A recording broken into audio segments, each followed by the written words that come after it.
Nah, kayak kita masuk untuk sekedar pengantar. Nah, ini kalau misalnya kita nanti punya konten, Bapak-Ibu sekalian, itu nanti kita bisa petakan kira-kira dengan kolega mana nih course saya bisa nyambung ya kan. Dari pemetaan mata kuliah itu nanti kita bisa cluster lagi. Kemudian ini agenda yang ingin saya sampaikan. Pertama kita revisit lagi How People Learn, ya kan? How People Learn ini sebenarnya judul buku Bapak sekalian. Cuma dari judulnya kok menarik gitu ya.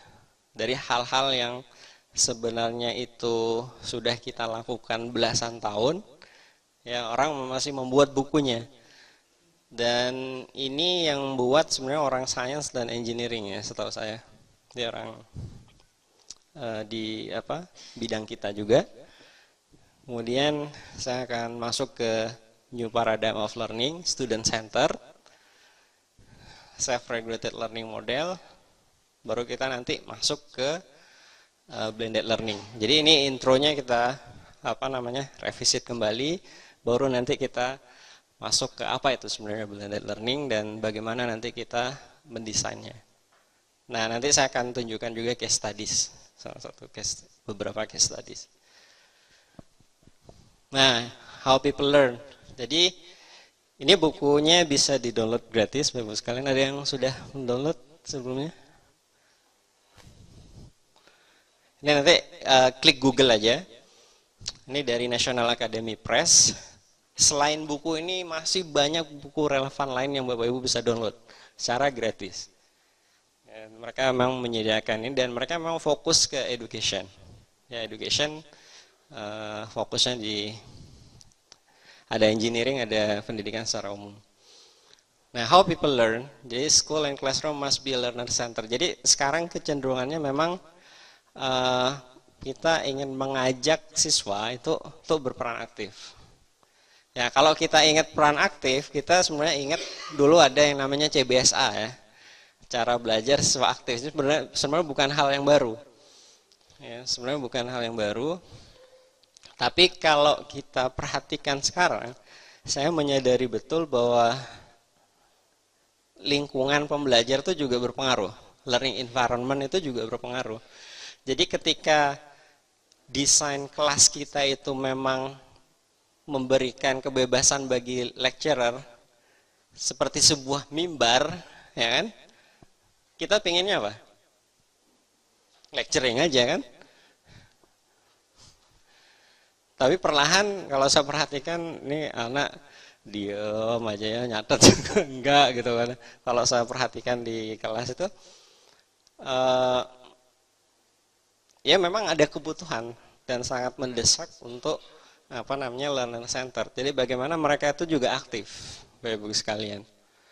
Ya, apalagi kita ketika mengajar itu paham betul situasinya. Apakah itu pagi, ya kan? Apakah itu siang, ya setelah isoma ya, masuk kelas. Nah, kita tahu situasinya. Belum lagi kalau udah sore, ya kan? Kita bisa lihat situasinya seperti apa. Kemudian yang kedua, to provide knowledge centered classroom environment, ya kan? Kita harus tahu apa yang kita sampaikan, ya bahannya atau materinya. Kemudian mengapa itu diajarkan, why-nya, dan what competence for mastery look like. Kemudian yang ketiga, formative assessment. Nah ini ongoing assessment designed to make student thinking visible to both teacher and student. Nah ini penting buat kalian. Jangan sampai kita assess, yang tahu dosennya aja. Ya kan? Tapi siswanya nggak tahu. Ini sebenarnya sudah tugas saya kerjakan ya kan. Pak hasilnya seperti apa sih gitu ya. Nggak ada juga. Nah itu bagi si siswa sulit untuk memahami sebenarnya kemampuan dia sudah sejauh mana, sudah beberapa minggu, sudah beberapa bulan. Nah, ini penting. Jadi thinking visible to both teacher and student.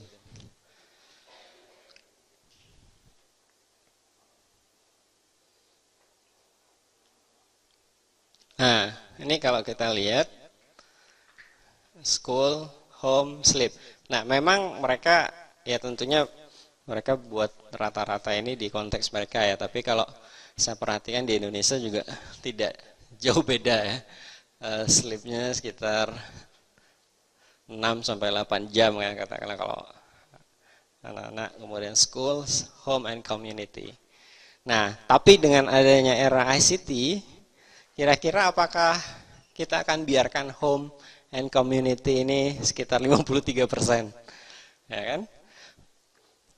Jadi di era ICT ini sebenarnya kita udah bisa belajar di kelas ataupun di rumah. Di kelas atau di rumah. Cuma itu Bapak Ibu sekalian. Jadi ketika saya melihat diagram ini, saya teringat pemahaman tentang apa? 1 SKS. Masih banyak mahasiswa kita yang menganggap 1 SKS itu apa? 50 menit ya. Kalau SN Dikti mungkin udah bukan 50 menit lagi yang terbaru. Sekitar 50 menit ya. Itu di kelas. Itu adalah mana 1 SKS. Berarti kalau 3 SKS, 3 kali ya 150, itu aja. Padahal apa? Sebenarnya mereka masih punya tugas 50 menit di rumah, ya kan? Belajar mandiri, kemudian apa? Tugas. Nah, nanti kita kaitkan nih ke desain blended nanti. Jadi home and community ini tidak apa namanya? Tidak seharusnya kosong gitu ya, tapi kita bisa manfaatkan ini untuk mengisi tugas ya, memberikan tugas. Nah, kemudian ini student center. Oke, saya kira ada cukup jelas. Nah, ini Bapak-Ibu sekalian, kalau saya melihat di sini student center learning ini bisa dilihat di beberapa level. Yang pertama di sistem level, ya sistem apa namanya, kampus. Ya, dan yang kedua di kelas. Nah, bagaimana student center ini kita jalankan. Nah, makanya memang butuh komitmen bersama. Jadi kalau misalnya di tingkat universitas itu juga misalnya sudah menetapkan bahwa paradigma pembelajaran kita adalah student center. Nah, itu mahasiswa juga harusnya udah paham.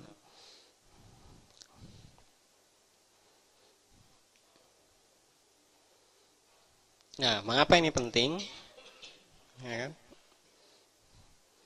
Ini beberapa alasan Bapak-Ibu sekalian. Bahwa sebenarnya penggunaan teknologi itu bukan sekedar mengakses informasi. Ya, kalau hanya sekedar transfer informasi, itu kan sebenarnya tidak ada bedanya dengan lecturing kan. Cuman apa? Membaca ataupun mendengarkan. Jadi kita harus membuat satu inovasi baru bagaimana teknologi itu digunakan oleh mahasiswa kita.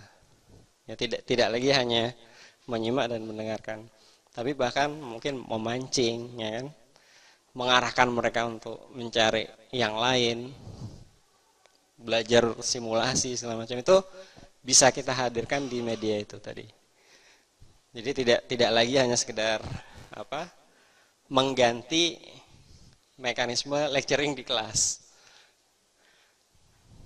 Nah, Bapak Ibu bisa membaca ini untuk apa namanya? Salah satu papernya, ini Student Centered Learning Addressing Faculty Questions about Student Learning. Ini dari Texas A&M University. Nah, ini saya ingin menekankan ini Bapak sekalian, ini yang poin pertama, ya, teknologi power pedagogi. Nah, dengan kehadiran teknologi, terkadang kita terjebak. Terjebaknya apa? Teknologi mana nih yang paling canggih